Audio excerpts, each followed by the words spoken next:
Good morning, YouTube. Today, I want to talk all about valet parking your supercar.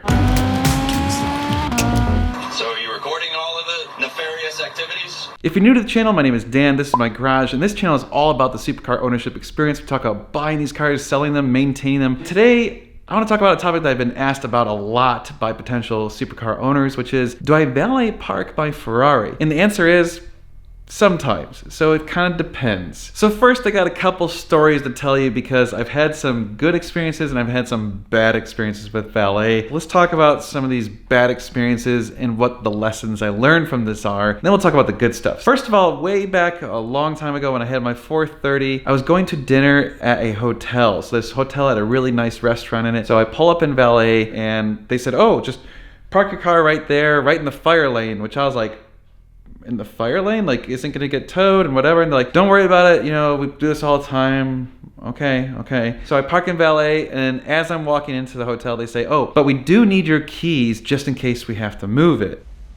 Give me the f***ing keys, you sucker motherfucker! Knock it off, get back. So that may be a little bit like, okay, yeah, we'll give you the keys. So actually nothing happened to the car. We go to dinner, come out, the car's still there. It never got moved, it just sat there the whole time. But then as I'm going up to the valet booth to get my keys, I realized they never gave me a ticket for the keys. And the guy who I talked to wasn't working there at that time, and like he had taken a break or I don't know, something. So I said, oh, you know, that's my Ferrari, I need the keys for it. And they go, oh yeah, we can't verify that you're actually the owner, so we need you to wait until the actual guy who helped you out gets back. He's gonna be gone for like a half an hour. Everyone keeps saying it's their Ferrari. As soon as this happens, all of a sudden this dude walks by and goes, hey, check out my Ferrari. And I'm like, oh, you gotta be kidding me. Initially, I'm talking to the guy like, what can I do to get this guy to understand that it's my car? Finally, I had this idea and I said, okay, here's the deal. You're gonna take my keys, we're gonna walk over to my car, you're gonna unlock the car, open up the glove box, here is my driver's license. On the registration and on the insurance card that's in the glove box, it's going to have my name. And then you're gonna give me my keys and I'm going to leave. And he said,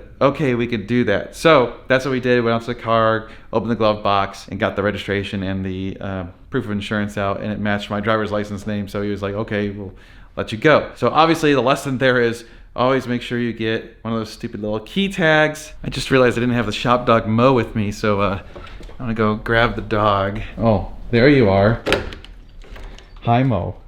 Were you enjoying the sunspots? Huh? Okay, we're going to the garage. No, come here. Garage.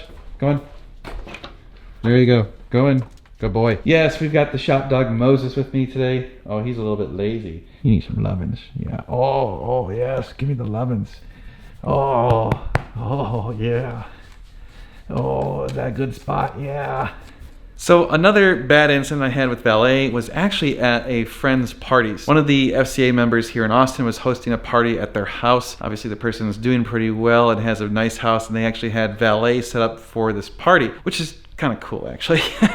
Makes you feel kind of like a baller. So I didn't want to be like rude and not have valet park my car, because usually I don't like valet taking my car. So I pull up, of course, give them the keys, and they drive my car. They lived on a cul-de-sac that was up on a hill. So they drove my car and parked it down at the bottom of the cul-de-sac. No big deal, right? End of the night comes around and they go to get my car. And again, this was the 430. So the 430, if you know, has a single clutch transmission. And if you don't give the car enough throttle, it rides the clutch. So like if you're being soft on the gas, it's actually harder on the clutch until the clutch fully engages, which normally isn't a big deal on flat surfaces. You just give it a little gas and it engages after a moment. But on a hill, you really want to like get on the gas quickly so that it engages the clutch fully, and then you're driving and not riding the clutch. Obviously this valet guy doesn't know all this stuff because he doesn't own the car. So he starts the car up, everyone from the party watching this happen. He gets in the car and starts driving up the hill, and he's just trying to be nice. Like, I can't fault the valet guy, he's just trying to be nice. So he's being really soft on the gas, and he rides the clutch up the hill the entire way. No, God! No, God, please, no! No! No! No! And all of us are going, oh no, oh God, stop. Give him more gas, give him more gas. It was just painful to hear this and watch this happening. And we were like, man, he just put like 5,000 miles of wear on that poor clutch just driving up that one hill. So that also was kind of a reaffirming moment. It's like, yeah, I don't want valet driving my car ever. Another time I was parked at a restaurant and my car was in valet. And this is actually not valet's fault, but this was in the 458. Some lady got her Jaguar and then backed into my cars.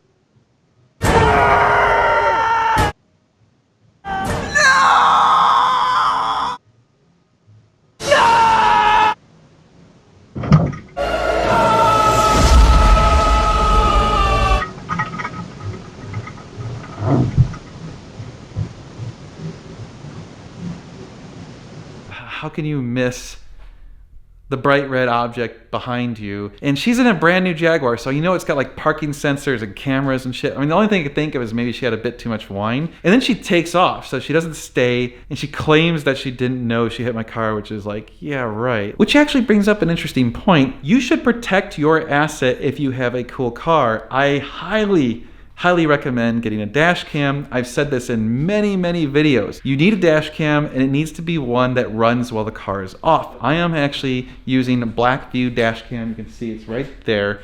It has its own battery, its own power supply, and it can run for like 20 hours while the car is off. I have a front and rear because you do want to have full protection in case someone rear ends you. And here's the thing, it's not just for when it's parked. If you're driving on the road and someone hits your car, they're probably not sticking around. I know of a Ferrari owner who was coming to a meet and someone sideswiped his 308 in a Mini Cooper and then they jetted, they took off. Oh!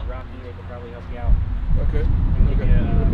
But right now, you know, Yeah. for the Exactly. supposed to be Yeah, the yeah, yeah. parade to. Oh jeez, it even... You want me to bring it up or? No, it's fine. I can bring something down. I think there's a high probability if someone hits a Ferrari, they're gonna go, oh shit, I just hit a Ferrari, and pew, they're gonna take off. So get a dash cam, preferably a Blackview. Here's a link, go buy a dash cam. Use the code NGS10, you'll get 10% off, so I'm hooking you guys up. What are you doing, Mo? Got to reverse? Oh, reverse. I know people complain about my socks with sandals, but I don't care, they're warm. See, you wear a sock because it's warm, and you wear a sandal because I'm at home and I don't feel like putting on shoes. It looks stupid, but yeah, I don't care.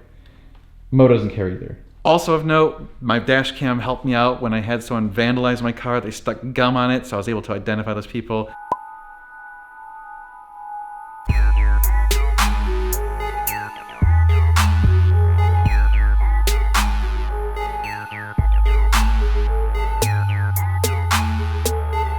We didn't obviously pursue anything, but just having a dash cam helps give peace of mind. So again, get a dash cam. It is totally worth it on a car this expensive. Even if it's not this expensive, I have them in all my cars. I even have them in my crappy Subaru just for insurance reasons, because we've had Megan's car once got backed into while she was parked. And at first the other person said, oh yeah, it's my fault, I hit the car. And then as soon as we went to file the claim, they had told their insurance that it was our fault. Thank God, after a long argument with insurance, they sided in our favor because we never changed our story and that person did. But if we had had a dash cam back then, it would have been like, here's the dash cam footage, settle in our favor, done, no big deal. I've had one other incident with my car while they were parked in valet, which is someone sideswiped my 458. I don't know exactly what happened. All I know is that there was a bunch of damage to PPF on the front passenger fender. It looks like a truck tire or something rubbed the car because it was black marks and it was like streaks down the side of the paint. But thankfully it was just in the PPF, not in the paint itself, so no damage. This fender got damaged.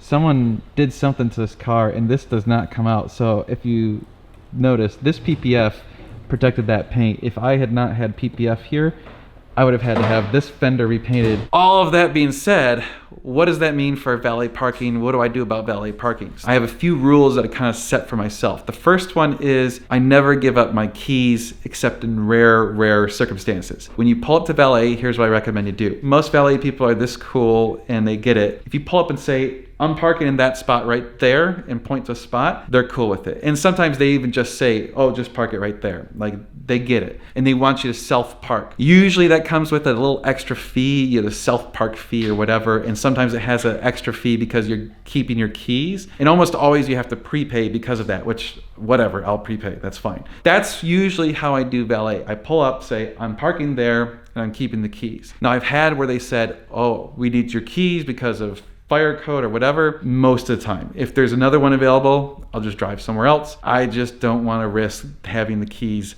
out of my possession. And here's why. So there's two big reasons. Number one, when you own something that's worth as much as a house in many places, would you just give the keys to your house to some random stranger? And frankly, a lot of times it's like a random kid. Nope. No. You don't have verification of their insurance. You don't know anything about them. And tons of these valet companies are set up under these sham LLCs. So what happens is if something goes wrong, file a claim with them and they just fold the company. It's got no assets. So there's no liability. They just walk away and you are on your own dime to fix the car. So I do not ever trust valet or their insurance or any of that stuff. I'm not saying there's not good companies that are honorable, but I'm not about to find out, and frankly, I'm not going to spend the time to go verify their insurance before parking my car, right? You're just going to park your car. The other thing is that as soon as you give your keys to someone else, you're technically giving them the authority to drive your car. I looked up into this, and the law varies a bit by state and stuff, but it kind of actually goes with the whole Turo rental thing that I looked into. So it's called a conversion. It's not called theft. So if you give someone your keys, it is implicit permission to drive the vehicle. That means that they can then come drive that vehicle anytime. It's really weird law, and it becomes a civil problem. It is not a criminal problem. And that means if the car gets trashed or whatever, you have no criminal liability against that person. You can only go after them in civil court, which becomes a lot more difficult. You're gonna be hiring lawyers. It's gonna get very expensive. Things are gonna get ugly. So just don't give up your keys. That is the biggest number one rule. Never give up your keys. Oh, someone's got the itches. Someone's itchy. You need a scratch, huh? You need some scratches? Oh yeah, that's good stuff, huh?